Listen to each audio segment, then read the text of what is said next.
Hi అండి. భార్య "ఏమండి నేను బయటికి వెళ్తున్నా మీకేమైనా కావాలా?" అంది. అప్పుడు భర్త "అదే కావాలి నువ్వు బయటికెళ్ళడం" అని చెప్పాడు. భర్త "ఏమి పెరుగన్నంలో పెరుగు కనపడటం లేదు.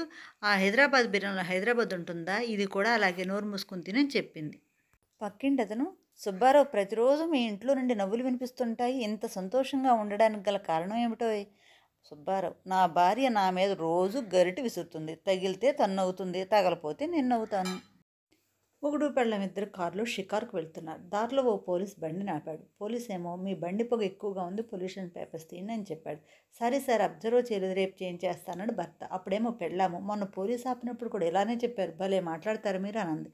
అప్పుడు భర్త "నువ్వు నోరు మూయవే" అన్నాడు. పోలీస్ "మీ లైసెన్స్ వ్యాలిడిటీ అయిపోయింది సార్" అని చెప్పాడు. "ఆల్రెడీ అప్లై చేశానండి. రేపో మాపో వచ్చేస్తుందన్నాడు భర్త. భార్య "ఆ కాగితాలు ఇంకా ఇంట్లోనే ఉన్నాయండి. ఆ ఏజెంట్ వెధవ ఇంకా రాలేదని చెప్పింది." భర్త "నువ్వు మరో మాట మాట్లాడితే నోరు కుట్టేస్తాను జాగ్రత్త" అన్నాడు. పోలీస్ "ఈయన ఎప్పుడు ఇలానే మాట్లాడతారా?" భార్య "లేదండి, తాగినప్పుడు మాత్రమే ఇలా తిడుతుంటారని చెప్పింది." భార్య మండిపడుతూ "పనికిమాలినవన్నీ గుర్తుంటాయి. నా బర్త్‌డే మాత్రం గుర్తుండదు. అసలు ఎలా మర్చిపోతున్నావు?" అంది. భర్త భయంగా "అయ్యో నిన్ను చూస్తుంటే వయసు పెరుగుతున్నట్లు అస్సలు తెలియట్లా. అలా ఉన్నావు మరి."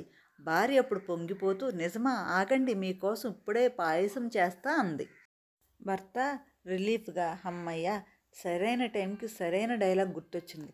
లేకుంటే ఈరోజు నా డెత్ డే అని" అనుకున్నాడు. ప్రసాద్ "ఏరా సురేష్, పెళ్ళికి ముందు మీ ఇంట్లో కుక్క ఉండేది కదా, ఇప్పుడు లేదేంట్రా" అని అడిగాడు. అప్పుడు సురేషు "మా ఆవిడ దానికి మురిగే అవకాశం ఇవ్వట్లేదని రాత్రి రాత్రే పారిపోయిందిరా" అని చెప్పాడు. భర్త "బయటికి వెళ్ళి చూసిరావే, సూర్యుడు వచ్చాడో రాలేదో" అన్నాడు.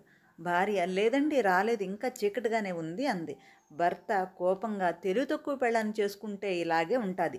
చీకట్లో ఎలా కనబడతాడే, కొంచెం బుర్రవాడవే, టార్చ్ లైట్ వేసుకుని వెళ్ళి చూడు" అన్నాడు.